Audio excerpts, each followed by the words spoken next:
Hello, I'm Neha Mathur, and welcome to Keys to Kismat. Our show features amazing individuals who have found their keys to Kismat and have unlocked not only their own destinies, but have made a difference in the lives of others in very unique ways. Today we speak to Neha Uberoi. Neha is a former professional tennis player who reflects on her life as she talks about her personal struggles and tennis career. Her story is a wake-up call for many of us. Intense training schedules, pressure to win and be the best. It's not surprising that some athletes simply burn out on their sport.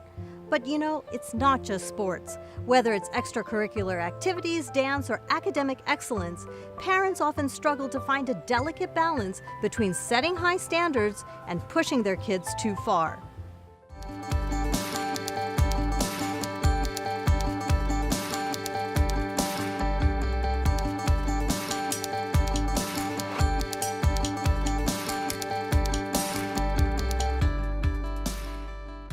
Neha, welcome to our show. Thank you. You're actually the first athlete that we're interviewing for our series. So I'd like to just talk about your career, start off by talking about 2008. It was kind of the end of your career. You quit professional tennis. Tell us what impact that had on you emotionally.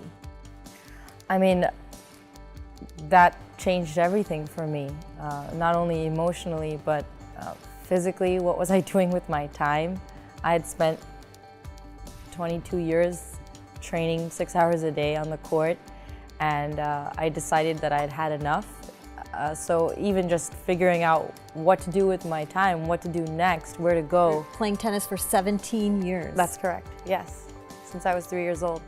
So, you know, not only that, but it was really an identity shift. Going from I'm a tennis player to I don't know what, and I couldn't answer that question. I didn't know even where to start, and it was like a piece of me was no longer there. So it was extremely dramatic, for lack of a better word. Neha's environment was drenched in oppressive pressure and depressive behaviors, cutthroat competition, a volatile and controlling coach, family pressure, and a self-inflicted obligation to succeed, which fueled her resentment towards the game. For so many years, you trained for, I believe, 7 hours a day, 6 days a week, Yes. with one goal in mind: to become a professional tennis player. Yes. What kinds of pressures did you face at that time? You know, I think when you invest and sacrifice so much for one goal, you not only have a lot of pressure from your environment, but you also put a lot of pressure on yourself to succeed. A lot of sacrifices have been made for you so that you can continue on your dream, whether it be my family, you know, those around me, my community, my parents. They've not only monetary sacrifices, but time. They dedicated everything to this dream. And so you sort of take that pressure and you put it on yourself, and you say, okay, I have to succeed. I have to be the best. And so I internalized a lot of that, and I put a lot of pressure on myself. So not succeeding was really not an option? It was not an option. You know, not winning was not an option. Not reaching the goal of being top 10 or winning Wimbledon was just not an option in my head. I had to do it. We've been often sending messages to young people, even in Little League sports, that are really counterintuitive to good emotional health and well-being. And so individuals can go through an entire sports career and really struggle with finding somebody to validate their emotions. Neha developed bulimia, an eating disorder characterized by binge eating and self-induced vomiting. Bulimia usually occurs when an individual's self-esteem is overly related to body image. Tell us about your bulimic episodes. Was this a way for you to kind of take those pressures and release it in a different form? You know, I think that the bulimia started as a sort of an escape for me.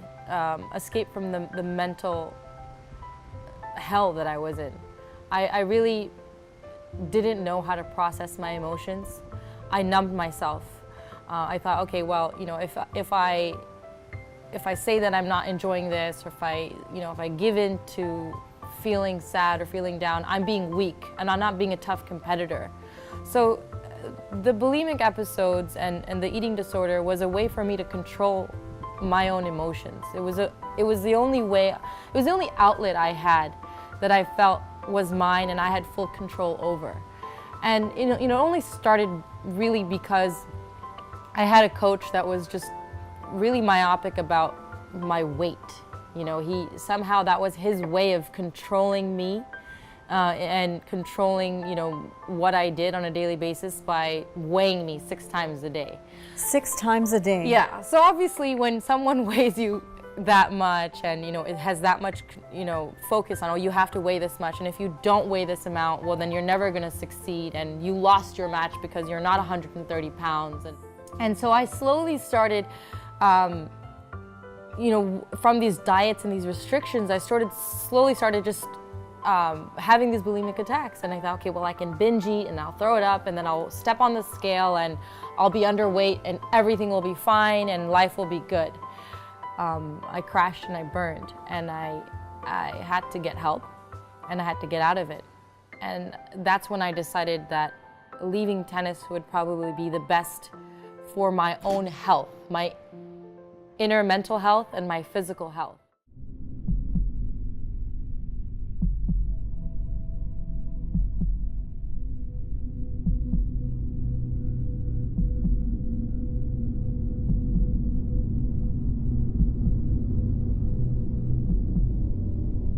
Do athletes have more eating disorders than non-athletes?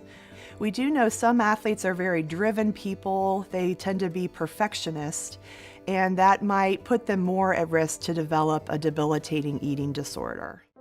So I had to make that really tough choice at a young age, and it was difficult because not only had I put everything into it, but my family did too. My sister was there with me on the tour, and so in a way I felt like I was letting everybody down, and that I was somehow this mentally weak person who wasn't able to get her stuff together and get on the court and compete. So let's talk about the match that you played in Montreal, because I think the way you described that match, what happened prepping for the match, during the match, after the match, kind of comes full circle and really gives us a good example of what you were going through. Well, I think that nothing will ever come close to what you feel when you're playing in front of thousands of people and you're competing, on the court. I think that is a high that I'm sure no drug, nothing can compare to. It's unbelievable. Though I was playing the best tennis of my life, I felt the worst I had ever. I was in mental hell. I don't know how else to describe it other than you cannot be with yourself. You cannot be alone and silent with yourself. And if you've ever experienced that, it's very tormenting. You don't know what to do to just make this shut off. How do I shut this off? How do I just breathe and exist without wanting to just combust? So it was very strange for me to have the biggest win of my career, which at the time I think I was ranked in the 300s or 200s. And I beat a girl top 50 in the world, 6-0, 6-3 or something like that. It was quite an achievement. When motivation to succeed comes from a place of fear instead of self-fulfillment and joy, that is a warning sign. Was more fearful that I just needed to execute what I was supposed to execute. Does that make sense? Yeah. I was just supposed to do what I was told to do. And that's kind of how... Very robotic. Yes, it was very robotic. I just knew that if I didn't do what I was supposed to do, I would be a failure. And I didn't want to be a failure. So my motivation came from fear versus a personal goal, if that makes sense. Right. Whatever you want to say, my environment, how I was raised, how I came to know tennis was very fear-based. And I think that is why I had this mental lapse and had this eating disorder, because it was a clash. The stage is set. vigorous training instructions from her coach, and an unforgiving expectation to win. Neha tells us what happens after the biggest match of her career after the break.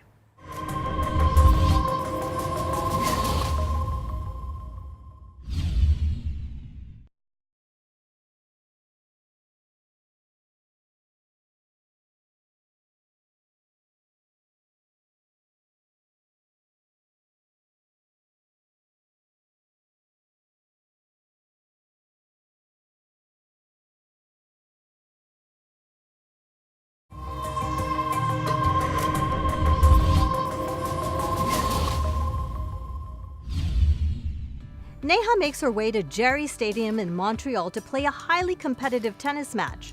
She experienced the biggest win of her blossoming tennis career, but her mind, body, and soul was losing the game. So Neha, you won the match. I did. You're coming back to your hotel room. It's a victory for you. Tell us what happened when you got back to the hotel room. I think first you had to review tapes of yourself, video of yourself. Yes, so video, when you're training to be an athlete, video footage is very important. It helps you see what you did, what your mistakes were, what you did well. And so that was a big component of my training, was watching my tapes. But it's funny that, after sort of the match ended, everyone was like, congrats, it was a great win. And, I was kind of like, I wasn't happy. And to be honest, Nisha, it was more like I was overwhelmed because now I had to do even better. I was constantly raising the bar for myself. And now that I had done this, oh gosh, now I had to do even more. Yes, in the hotel room, I had to watch my tapes and I had to do all these things. And you see me saying I had to do it. There was no joy in it. And I just wanted to end it. I just didn't want any part in that anymore. With pressure mounting from all directions, yet a void in her own inner satisfaction and happiness, Neha had suicidal thoughts. You talk about looking out of the window. Yeah, I was in a high rise and I was just like, maybe I can just jump and be done with this because I cannot take the mental pressure. I hope in sports and chess, just give them a little bit of killer. Needs the sense of how to just get the job done, kind of whatever it takes mentality. I hope sports, competition in general, can deliver that. Well, they suggested soccer is one of the sports I should do besides baseball, and I thought it sounded good, so I decided to try it. We wish there was even more pressure.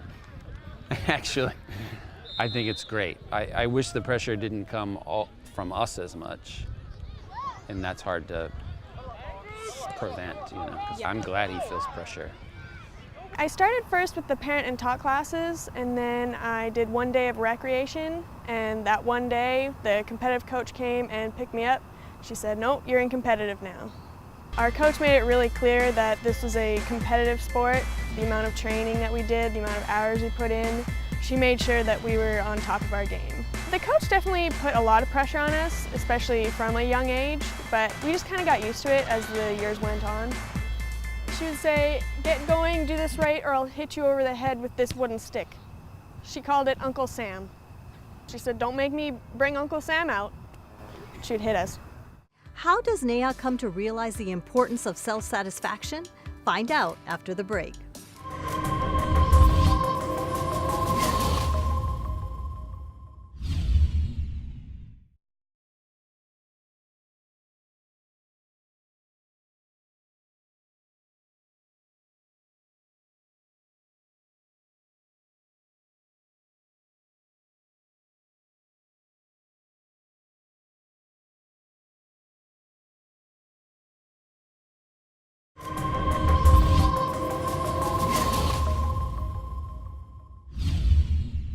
After years of emotional struggles, Neha has now learned to listen to her own voice rather than the noise that cluttered her thoughts and actions. Neha, how did you decide to finally just let go?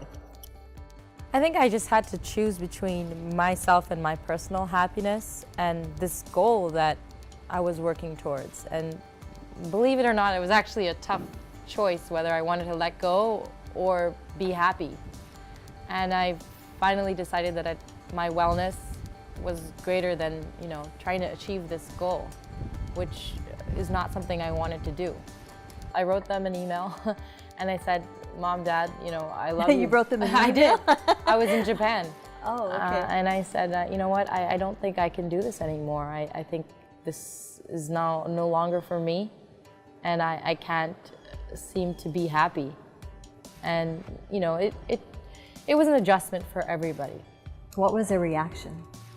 My mother, of course, being a mother, just wanted my happiness.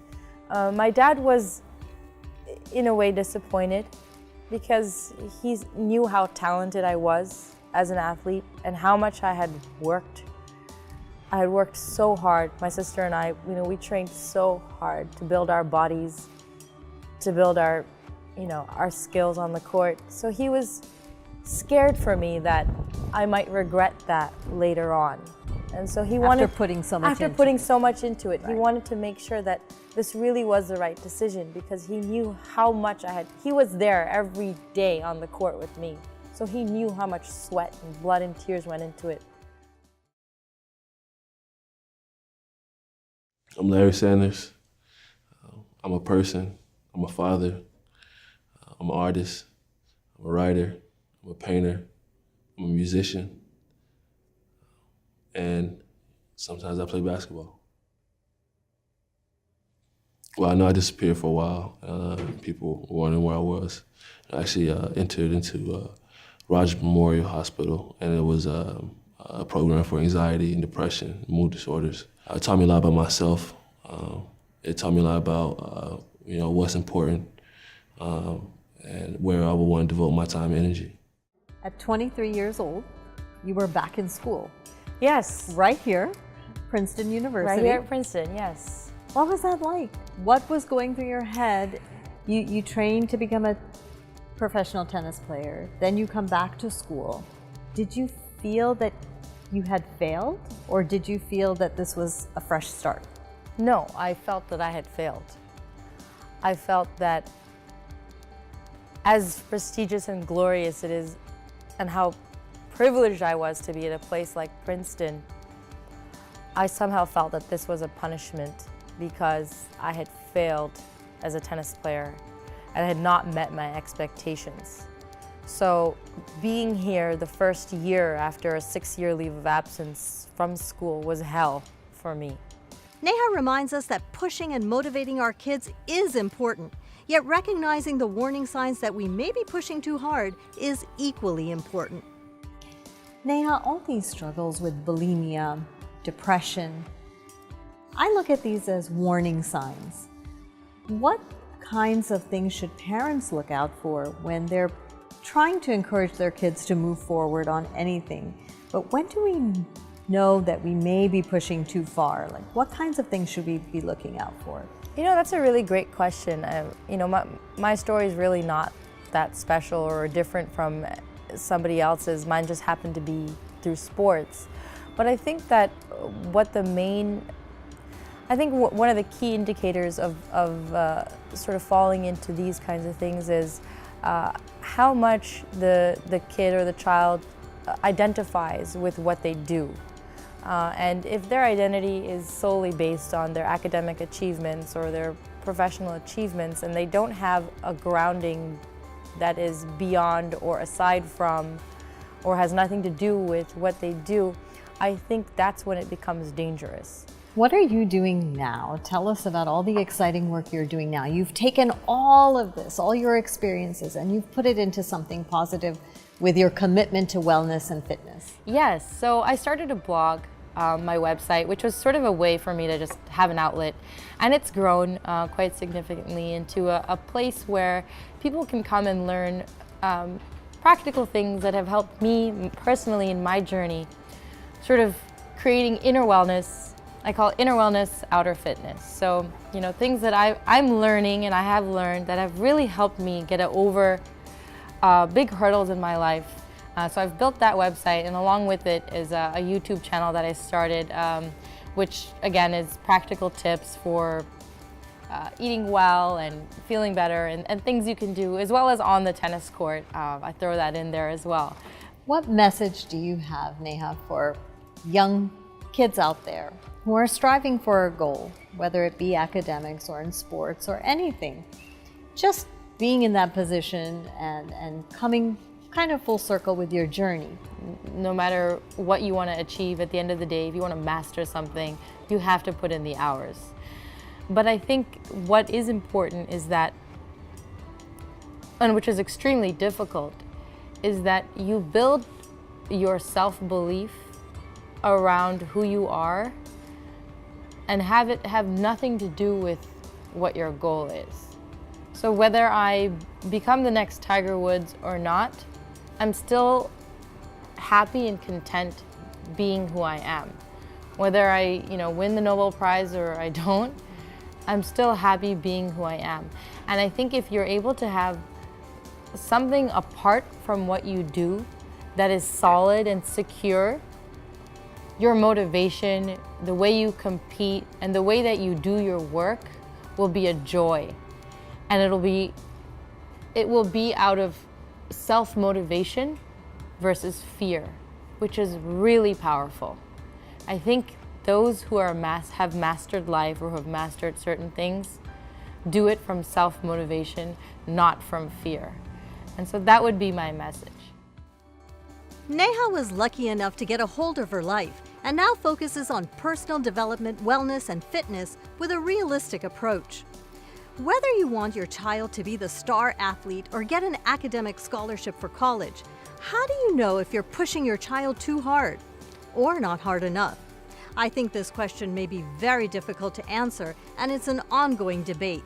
Yet we must be aware of the warning signs of pushing too hard before it's too late, as the consequences can lead to injury, physical and emotional burnout, self-esteem issues, depression, and much more. I'm Neha, reminding you to grab those keys to Kismat and seize your destiny.